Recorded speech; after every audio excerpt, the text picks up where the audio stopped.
This is the way some businesses still operate, with adding machines, accountant pads, fine point pencils, and typewriters. But more and more businesses are turning to computers and business software. Are you ready to computerize? We'll help you find out today as we take a look at the latest in business software on this edition of the Computer Chronicles.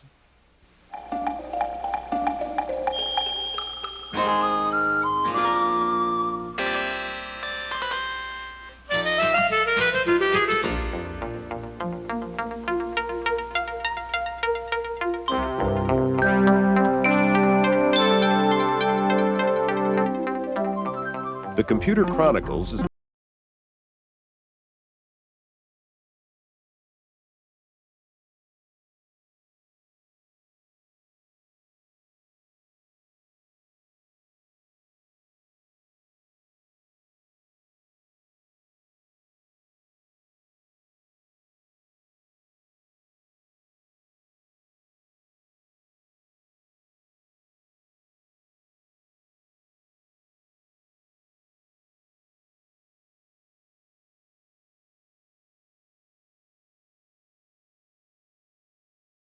Welcome to the Computer Chronicles. I'm Stewart Cheifet, and this is Gary Kildall. Gary, what we have up on the AT here is something called HAL from GNP. It's a Lotus 123 enhancement. It's kind of interesting. You can see my problem. I did my totals, and my column width wasn't wide enough. Normally, I'd have to go back to my worksheet menu and then column width, range, all these things. The problem is I want to make column E wider. With this program, I can simply say, make column E wider, and it does it. Now, this is a very interesting example of some of the new kinds of business software which are out, but really it seems the world of business software hasn't changed very much since Lotus 123. And have you software guys just run out of ideas in the business world? Well, Stewart, truly generic software like word processors, spreadsheets, database products are very difficult to come up with. And of course, the market's gotten much larger, so software developers can concentrate on specialty areas like law and medicine. Now, when we're trying to come up with those truly generic products, we can also just put frosting on the existing ones. Well, we'll look at some of the basics today, from word processors to spreadsheets to database managers. All of these have changed the way people do business, and we're going to begin with a real-world example of those changes. About 30 miles south of San Francisco is the Obester Winery, a small family-run business producing about 10,000 cases of wine per year. Winemaking is an uncommon blend of artistry, craft, and science. But it is also a business that demands a lot of tedious bookkeeping to keep track of customer orders, a perishable stock, and several layers of excise taxes. To help run their successful business, the owners have just one full-time employee and one computer. For the Obesters, buying the computer was a major decision. While many aspects of winemaking benefit from new, labor-saving technology, computer programs for the production side are expensive luxuries for a small business. Instead, the owners concentrated on computerizing the most tedious office jobs. Automating the accounts receivable, accounts payable, inventory, and mailing list has resulted in one less employee and much less time spent in the office. On the other hand, to be able to make a smooth transition from old to new accounting systems didn't come cheaply. The customized software cost $8,000 and the hardware another $8,000. Too small for corporate software, too specialized for canned software, this company has managed to integrate computers in the practical way, automating just those parts of the business that don't require the human touch.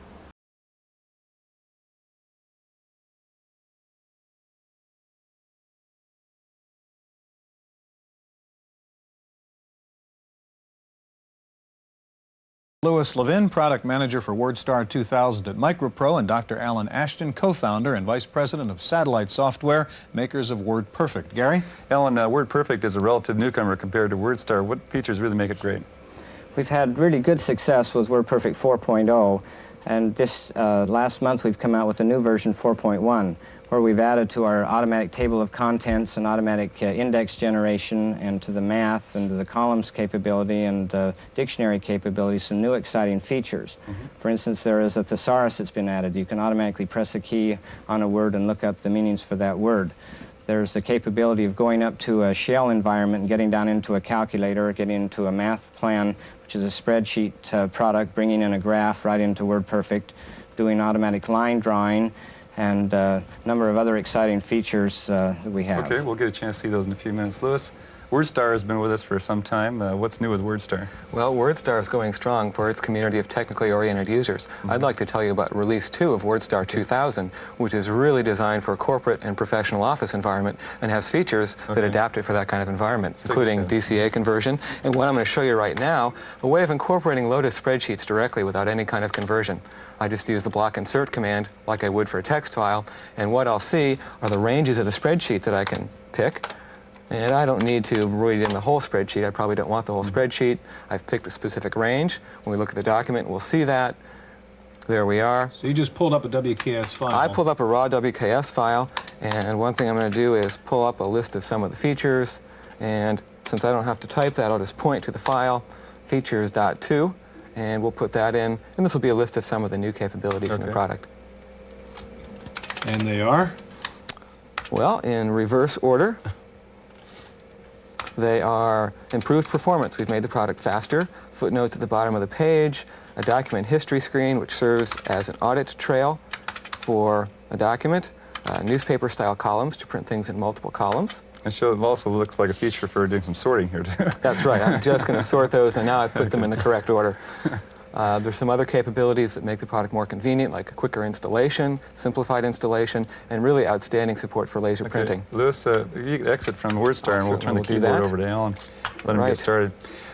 One of the things you have here as a new feature is this connection to Lotus. Just how important is it for WordStar to be, let's say, in the business market? The standard issue PC in a corporation has 512K and Lotus 123. That's the environment in which we see word processing fitting in the corporation.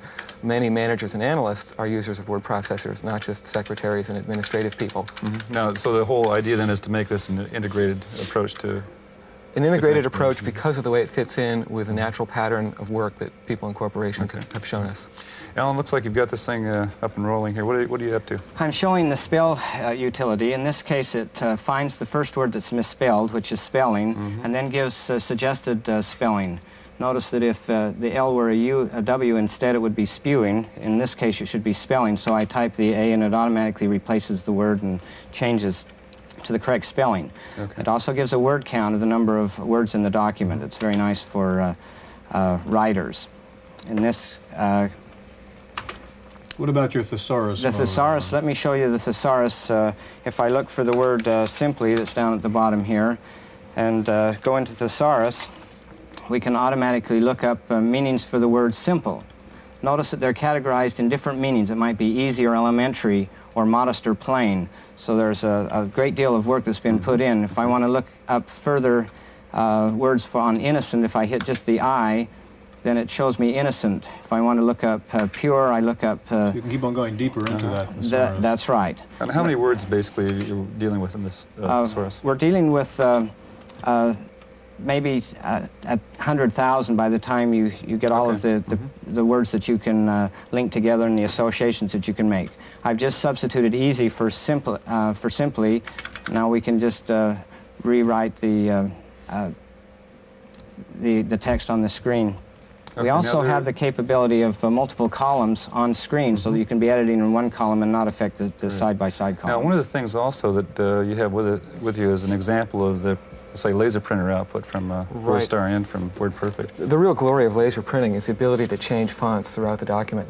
And with WordStar 2000, our objective was to make it possible for someone who knew nothing about fonts or typography to use those really sexy capabilities. So we give on-screen cues by always keeping things right justified on screen, measuring tabs in inches, so that if I say ½ an inch, I can switch proportional fonts on a line and get perfect output without any trial and error. Okay, now let's take a look at WordPerfect. We've had some real success with laser printers and using the capabilities such as highlighting and shading.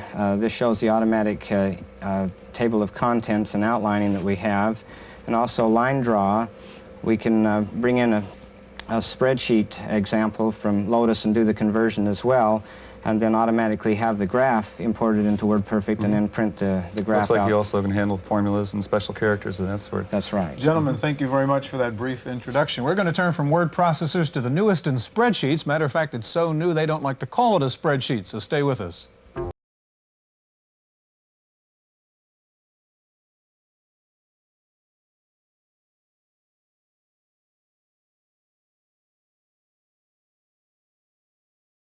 president and co-founder of Javelin Software based in Cambridge, Massachusetts. Stan, I was joking a bit before about a spreadsheet and Javelin not being a spreadsheet. How is it different from a spreadsheet?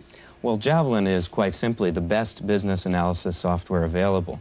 It's for anyone who uses a spreadsheet but is tired of the frustrations of the computerese required to get a spreadsheet to work. Javelin addresses three principal shortcomings that we've identified with computer spreadsheets. Spreadsheet users have difficulty understanding the logic and assumptions behind a spreadsheet analysis.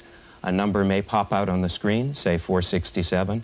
How do you know where that number came from, whether it's right, whether the assumptions behind it are correct? Okay, how does Javelin address those problems? Javelin is based on an entirely different paradigm than a spreadsheet. This is a tangible illustration of how Javelin is organized. It has 10 different views. One of those views is very similar to a spreadsheet.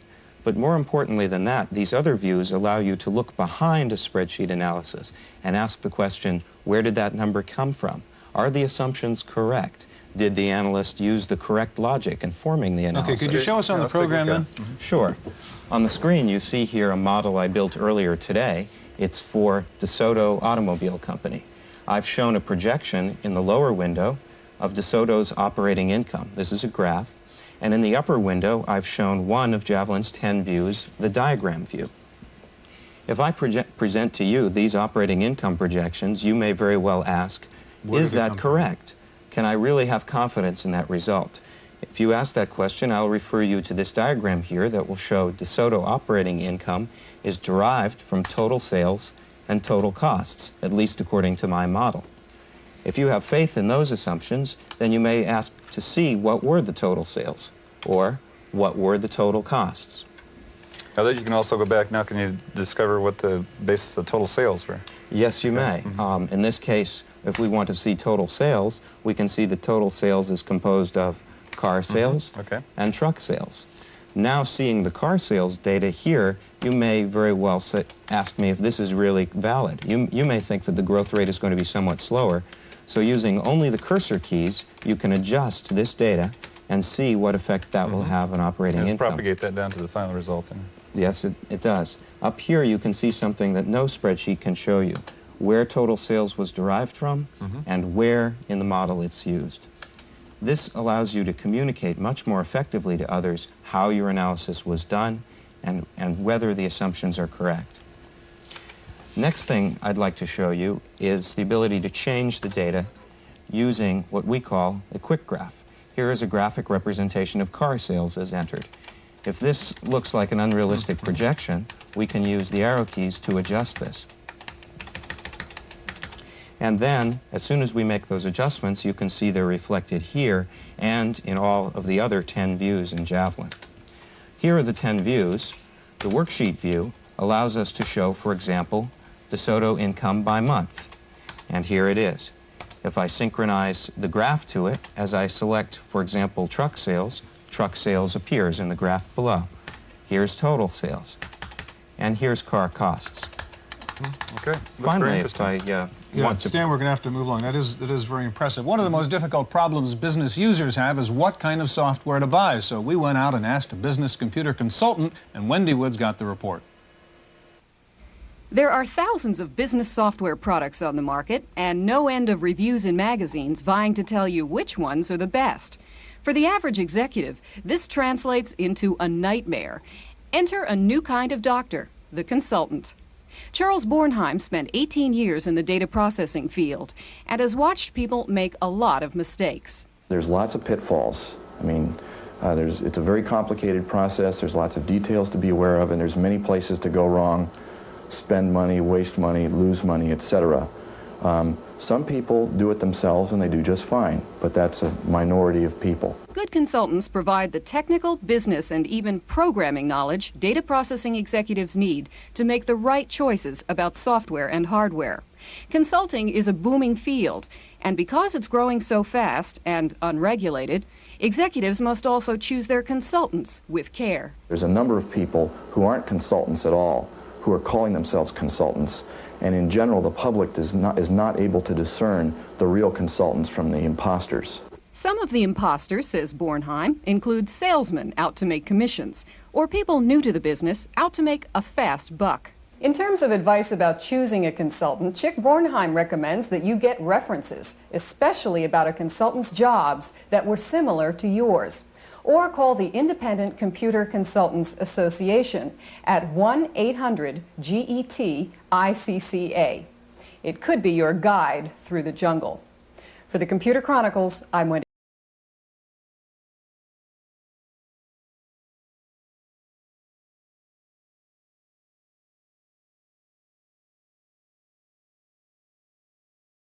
We're going to talk about database managers and filers now, and here to help us are Steve Dow, President and CEO of ANSYS Software, and Jim Button, President and founder of Buttonware. Gary? Jim, we've seen some hot new products in word processing and spreadsheets. What's new in the database business?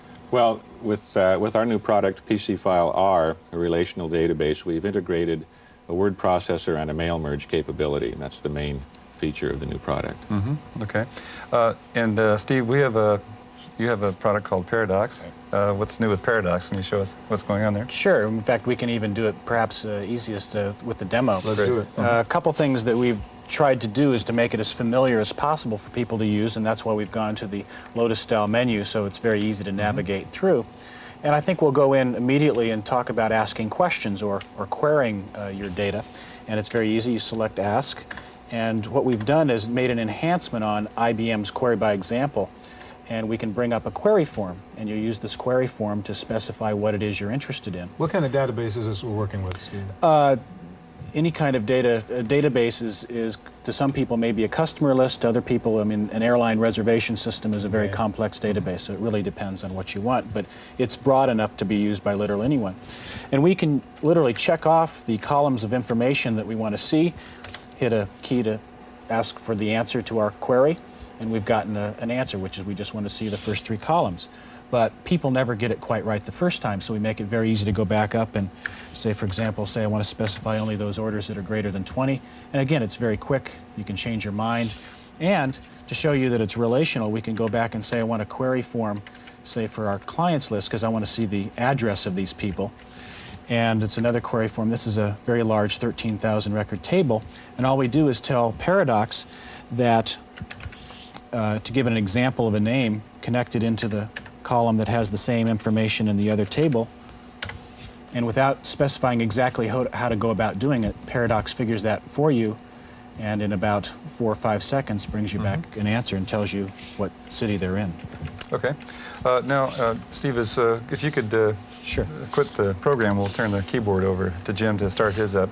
One of the criticisms of a relational system has been in the past, at least, that it's difficult for an average user to put together the relations. Have you added tools to make that easier? Well, we've made it very flexible because most of the problem is inflexibility. Once you establish your table, it's very hard to go back and change your mind, add columns, delete columns, restructure the data. And we do that very easily and without any penalties. Okay, great.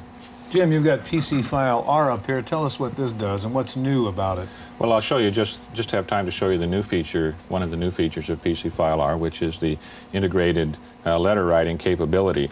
Let's say that I wish to send a custom-tailored letter to each of the customers in my database. I can select the letter writing function, and PC File R will take me into an integrated letter writing program.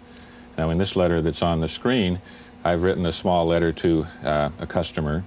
And within the letter, I've embedded commands showing what pieces of data to place at which spots in the letter.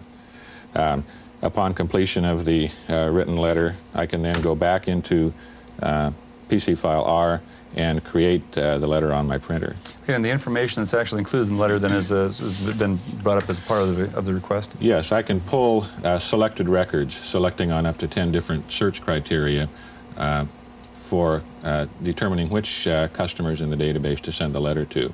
And as a matter of fact, as each letter is about to be printed, there will be one final pause on the screen showing me the customer and asking yes or no, would you like to send this one? Okay, what's in the future? What are we going to see as far as the next versions of new database systems? Well, as far as our product is concerned, we'll continue to enhance it in terms of capacity, speed. We're looking at networking version of PC File R in the very near future. Okay. Steve, how about integration with, again, we've seen the integration of word processors with spreadsheets. Is this important to be able to talk to the spreadsheet? We think it's very important to communicate. In fact, we have built-in export and import capability with a variety of formats for other databases, spreadsheets, as well as word processors. But the reality of living in a 640K environment in the DOS world means that there's a limit to how much you can put it all in the same package. Steve, we've heard a lot about the name paradox and why you're calling that product paradox. Give us a little bit more background about how it's different from the previous database manager. Well, the key difference is that most, especially the high end of the database market, required you to be a programmer. You told your database in very explicit steps how to go about doing something. So you had to decide both what it is you want as well as how to go about doing it. With Paradox, we've minimized the how-to. In fact, you focus on what it is you want, giving an example of what you'd like, and Paradox figures out how best to go about doing it, so you don't have to know quite as much to get... So you kind of have an AI aspect in there? Yeah, we try not to hype it too much, but we use what's referred to as machine reasoning technology and algorithms to actually synthesize internally a program, and then we actually optimize the program dynamically. I wanted to ask just a little more question, a few questions about the relational model again. Sure. Is this sort of taking over the industry as far as that the way that database systems are being built now as a relational model, or are there alternatives to that? Well, there's certainly alternatives, hierarchical and other kinds, but the relational has a lot of advantages in terms of flexibility. Unfortunately, relational is also one of sort of coming on like AI is an abused term. Not everything that says it's relational is relational. Okay. Jim, you were involved with freeware, and this whole issue of the price of business software is still an issue. What do you think about that? I mean, you've been in the lower cost end of this stuff, and some of these other products are still pretty high up there. Are we going to see business software prices come down? Well, I think that it's probably inevitable that many vendors will lower prices as competition becomes a more prominent factor in the industry. PC File R is our first attempt at what I would term an expensive package. Which is $150. $150. That's 3 times the price of anything I've ever sold before. And Paradox would go for what, Steve? Its list price is $695. Okay, well, that's about the ball game. Well, despite the abundance of computers in the business workplace, one place you still don't find very many computers is in the CEO's office. Why? Well, we asked our commentator George Morrow for his thoughts. CEOs don't use computers much. In fact, they've created a new class of machine, the credenza computer. It sits on the credenza, displaying a bar graph, and is otherwise unused. Visitors, however, get the impression that the machine is part of the CEO's activities. This is good and bad. Good for the store who sold the machine, since it needs no maintenance, but bad because it reinforces the mistaken notion that computers should be at work in every nook and cranny of a business. Nothing could be farther from the truth. No one expects a CEO to use a typewriter or a calculating machine, and they would never litter his office. And computers are really just another office machine. However, since they can be programmed to do more than one task at a time, there has developed the notion that somehow they can think or improve the thinking of those who use them. In reality, computers let people make mistakes faster and get businesses in trouble quicker unless they're very carefully used. The fact that CEOs don't use computers may be a sign that American business is not in as bad a shape as the trade deficit would otherwise indicate. That's how I see it. I'm George Morrow.